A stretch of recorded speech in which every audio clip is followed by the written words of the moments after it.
As all of you know, it's now more than 9 months since Russian troops invaded Ukraine, attacking Ukrainian cities with artillery, rockets, bombs, and firearms. All the times, Ukrainians are unanimous about defending their land despite incredible losses. Millions of my fellow citizens had to leave their homes. Tens of thousands, both soldiers and civilians, were killed, and too many of them were tortured by Russians before being killed. And to that day, we and the world still cannot fully grasp the reason for that war, as Ukraine and Ukrainians always looked for peace with their neighbors and were committed to international border treaties and respective international laws. So it looks like Kremlin intends totally extinction of Ukraine and everything that is Ukrainian. Of course, people of the world cannot agree with the war crimes of such scale. Moreover, war in Ukraine hamper critical markets, and of course, not only in Europe, but globally, also in Asia. It impacts oil and natural gas supply and prices, distribution of food, workforce migration, and many other vitally important sectors. Imperialistic ambition of Russian leadership, their nuclear blackmailing already have global repercussions, pushing many governments around the world to increase military budgets. That kind of aggression cannot be tolerated. And we feel the support of the people from many countries of different continents. And we are very grateful for that support. I do believe that such a struggle for existence, for freedom, for independence against tyranny can be understood by any society in any corner of our planet. I hope that our conversation today will help us to better understand our perspectives on situation and to inform future decisions of leaders of both countries. And I would like to conclude my remarks with a quote of Prime Minister Modi, who addressed Russian president on the sidelines of the Shanghai Cooperation Organization Summit held in mid-September this year in Uzbekistan. I know that today's era is not of war, and we have spoken to you many times that democracy, diplomacy, and dialogue are such things that touch the world. The theme of today's discussion is the implications on Europe and Asia of this war. The single outcome that Ukrainians seek is peace. Peace in their homes, peace within their own internationally recognized borders, peace and freedom to live their lives and raise their children and grandchildren, peace to elect their own governmental representatives, peace to debate their own economic development, peace to simply live without the sounds of drones and cruise missiles overhead, to send their children to schools, not to bomb shelters, and to be prepared for the country's defense, but not to have to lose brave soldiers to illegal munitions, illegal mines, brutal and illegal attacks. The entire global legal architecture is being tested by Russia's war and attempted genocide of the Ukrainian people, starting with the UN Charter and the inviolability of borders, extending to the use of illegal cluster bombs, mines, and other munitions, to the targeting of civilians and civilian infrastructure, which continues as we speak this moment, to the Geneva Convention and the treatment of our prisoners of war, to the non-proliferation agreements. Just the other day, the Budapest Memorandum turned 27 years old, to Russia's documented illegal torture, rape, deportation of Ukrainians, which clearly violates the Genocide Convention.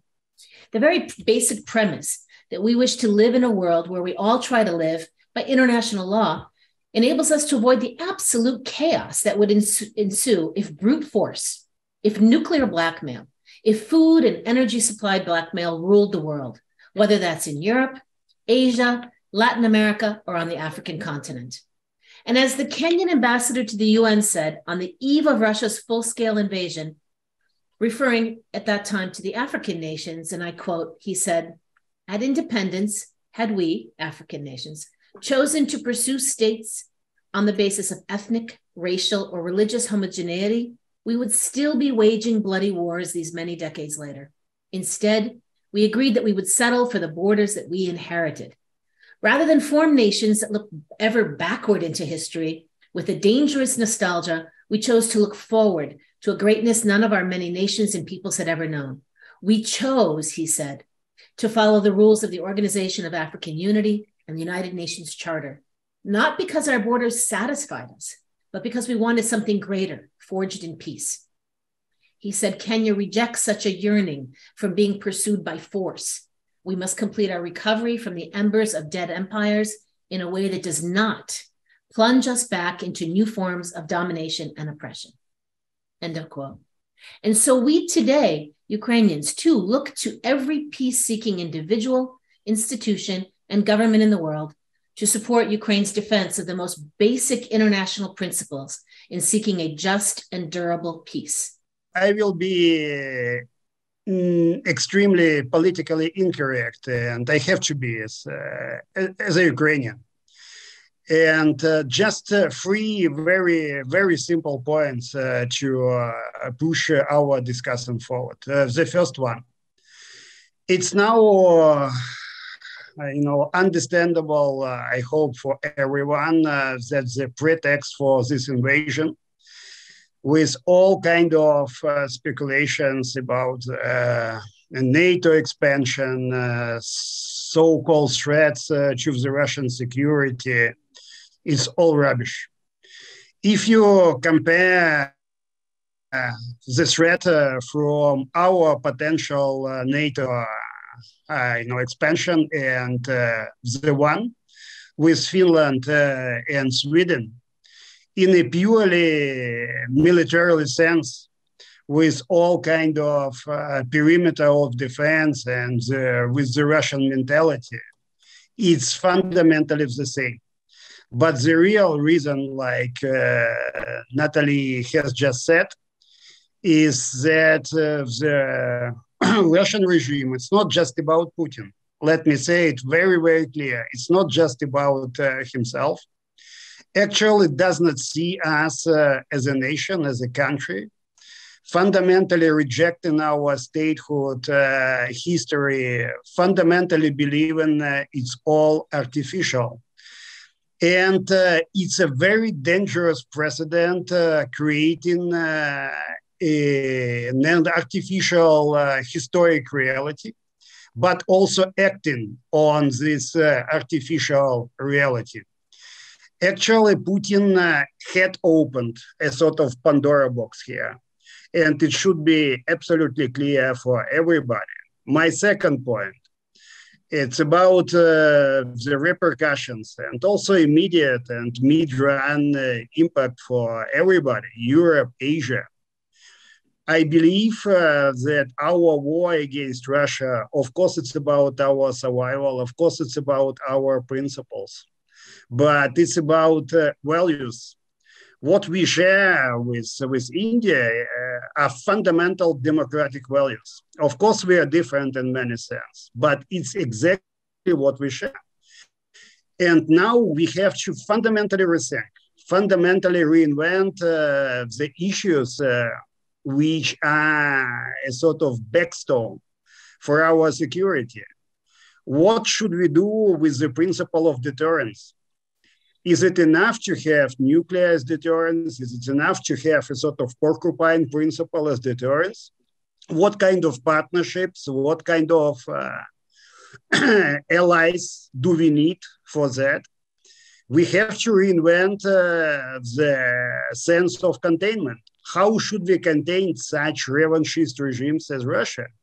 And how actually should we prevent turning up of such regimes? It should be a real strategic discussion also between us in a purely non-politically correct sense. And how should we define and describe solidarity in our times? We should to reinvent solidarity. Basically, all key points should be reinvented. And not only in Europe, not only in the West, but globally. And here we can't do anything without India.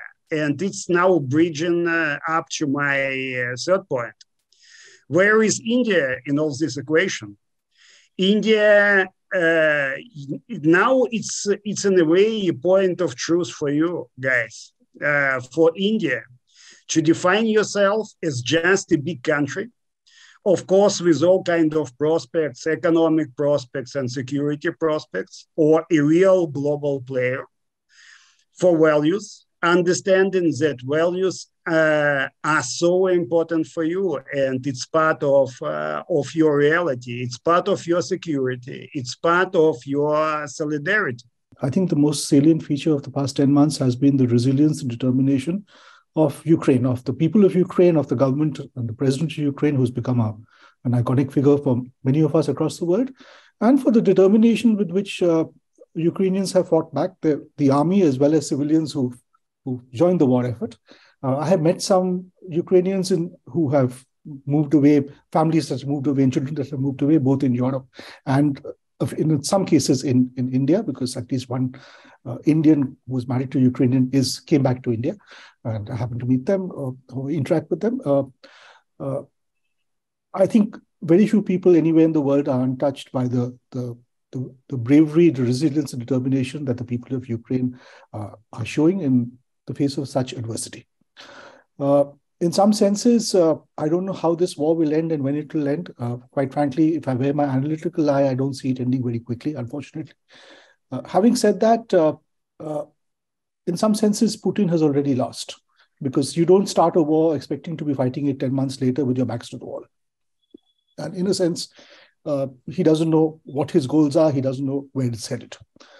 The war has also been an eye-opener for me in terms of a reminder of just how engaged our economies are, and how, despite the obituaries of globalization and global trade that are frequently written, especially in the past 3 or 4 years, the fact is globalization is alive and kicking. We are still very, very connected.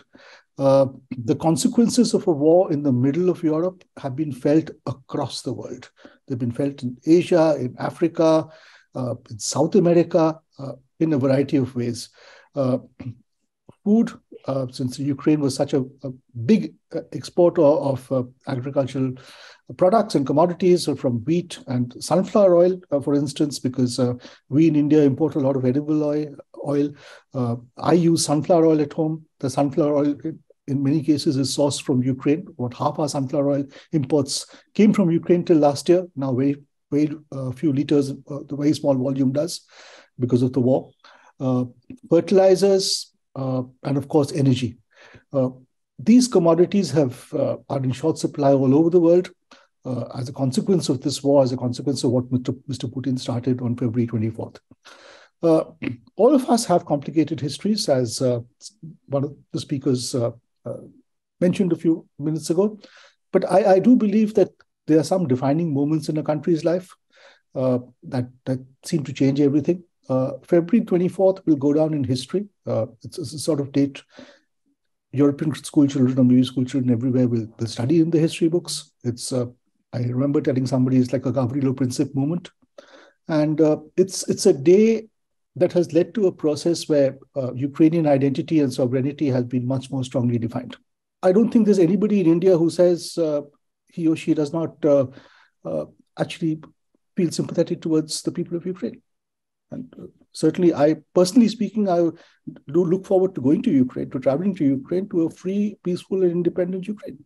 Many notable consequences, as was mentioned a moment ago by Ashok, the resilience and determination of Ukraine, the unity of NATO that resulted from this invasion, the potential changing of the world order that may occur because of the diminished stature of Russia, the cascading effect of the sanctions and its impact on energy, food, and fertilizers, the concern with the US dollar as a reserve currency because of the sanctions that were put in place and the calls by many nations to decouple, in a sense, from the dollar economy, the importance of nuclear weapons, because that has affected some of the battlefield activities in Ukraine, and perhaps from China's perspective, the importance of seeing what a battle-tested military can do and how it might not be as effective in action as it is on paper.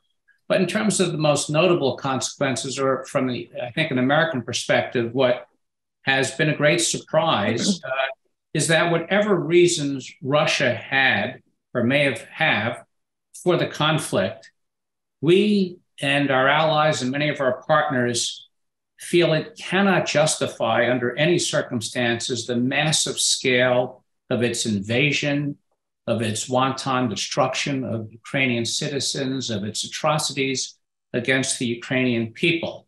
And that really is what has united Europe and the United States, and as I said, a number of partners and allies around the world.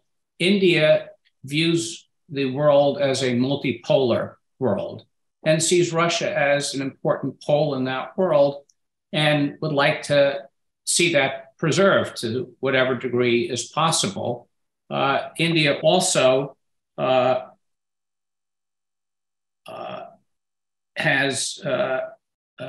doesn't want to push Russia even tighter to China because of its own concerns with China. And although there has been the Putin-Xi friendship that knows no bounds, for India, it's a serious concern if Russia becomes a close partner of China, given the Chinese concern, the concern that China presents to India. So India has really tried to walk a tightrope on this issue by consistently abstaining on provisions, on resolutions at the UN, but at the same time coming out with strong statements about the importance of territorial integrity, sovereignty, and the peaceful resolution of disputes. And Prime Minister Modi, as has been noted by several of our speakers, stated to Putin that this is not an era for war at the Shanghai Cooperation Organization meeting, and also played an important role at the G20 in getting a statement in the Bali communique that was condemning of Russia without having the G20 itself have to do it directly, but relying on a UN resolution. I think the next several months and year will be very critical in terms of whether and how easy it will be for India and other countries to maintain this very delicate balance. I say that because it seems clear that Russia is going to continue on the path that it has gone forward on with what may well be war crimes, certain atrocities, an effort to devastate the civilian population of Ukraine. And India may well find that as much as it would like a multipolar world, the Russian pole is going to be severely diminished, and Russia will be a pariah for many years to come. And Russia may not even be able to provide India with further sophisticated weaponry, much less spare parts and auxiliary equipment. And so it's going to be very interesting to see as this unfolds whether countries such as India will be able to maintain that tightrope, and that will become, I think, increasingly tricky, or will gradually be forced or decide it's in their interest, even if they outwardly maintain a degree of neutrality, to have to separate themselves from Russia, given the ongoing events. And that's really going to be something to watch over the year, and especially as India is the president of the G20. A couple of points. I think first, let me say that on Ukraine, one of my favorite books, I'm a fan of football, is a book called Dynamo, called about the history of the Dynamo Kyiv, the football team, during the German Nazi occupation of World War II. And the book, written by, I think, a British fellow called Andy Dugan, describes the remarkable resilience of the members of the team, both during the war, during World War II, and the occupation that happened afterwards. So and I remember after this war had dragged on, I went and took a look at the book again and was struck, I think, by the remarkable ability of the Ukrainians to continue to survive and in many ways triumph eventually, despite remarkable odds against them. So, Prerna, I think one of the things, talking about where does, I think looking at this sort of at a larger geopolitical level, I was in Washington in April and spent a long time at the State Department and met some members of the National Security Council and the Pentagon of America. And I think from an American perspective, from my sense, talking with them for several hours, is that America continues to be, and I think I fully agree with that perception, that they are still the defenders of the guardians of democracy globally. And that democracy faces two major challenges externally. One is Russia, but the other is very much so China. And for them, I would argue what they see in Ukraine, what Washington sees is one set of that problem, basically an American support for Ukraine and an attempt to make Europe, which in many ways had become a very pacifist part of the world, especially Western Europe, become much more, should we say, conscious of the fact that democracy still needs to be defended. On the other side, and that's NATO. I mean, not the heart of that, of course, is NATO, but 75 to 80% of NATO is the United States. And there's been a long-standing complaint of America that Europe has not put enough forward in defending itself and spending enough. The second part of that same vision for the Americans is how do you defend against China, in many ways a much more powerful country than Russia. And then you have a new organization like the Quad coming up there, which incorporates India, Japan, Australia, and maybe later on include other countries as well. So in many ways, I think for the American system is how do you combine, how can you get these two different parts of America's defense of democracy in the world to start to merge together? In other words, how do you get the Europeans to see Russia and China as one story, as the two sides of the same coin? How do you get the Asians, including India, to start to see Russia and China as two parts of the same coin? And right now, I would argue that they're still struggling. America, in many ways, Europeans are still struggling with the idea of getting Europe to concede that China is part of the same story. And you've seen the Germans in particular sort of go back and forth on this, partly because of the economic gains is working with China. When it comes to Asia, the same issue remains, but I think partly because China is overwhelmingly so much more powerful a nation than Russia. It's about, I think, about 10 or 15 times larger in terms of GDP. There's a reluctance of a lot of the Asian countries to go beyond looking for China, saying we really can't absorb much more than handling China. So in many ways, the evolution of geopolitics now after the war, and we're talking about what is the impact of the war, is how much does this war bring those two different geopolitical elements together? There's an Asia story and there's a European story. For Washington, obviously, the perfect solution would be for two of those to start to merge together. And as Ambassador Justa correctly said, a key question that India will watch is to see how dependent Russia becomes now on China. Until now, Russia has been neutral when India and China go head to head.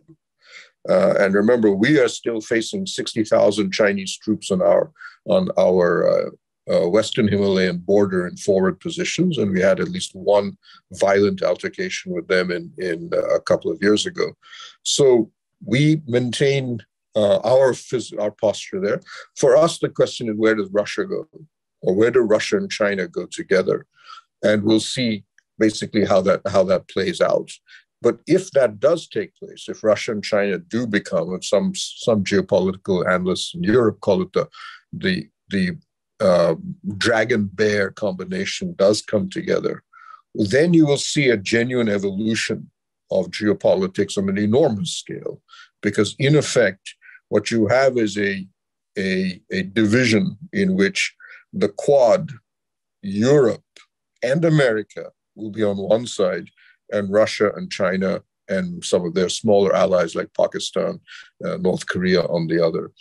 The question there is that when and how does that happen, or if it happens at all, is going to be the fundamental question, in my view, on global geopolitics. Russia's nuclear threats in Ukraine, its attacks on the nuclear power reactors, have thrown back the kind of fears that we believed were behind us. India, for instance, is no stranger to nuclear threats. We live in probably the toughest neighborhood in the world. And I say that even while admiring what all of you are going through in Ukraine. We literally have a string of nuclear weapon states on our borders.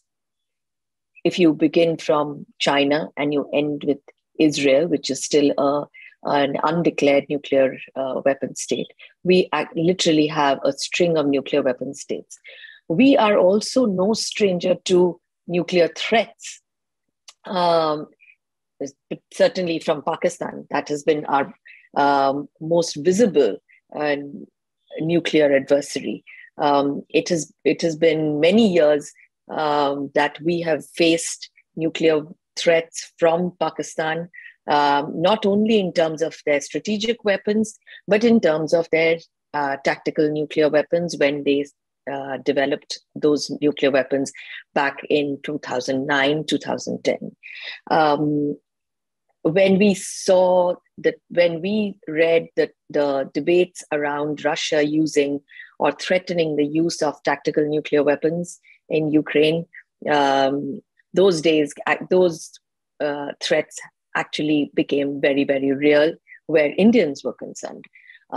We have, because of Pakistan's development of tactical nuclear weapons, India has had to change its own nuclear posture.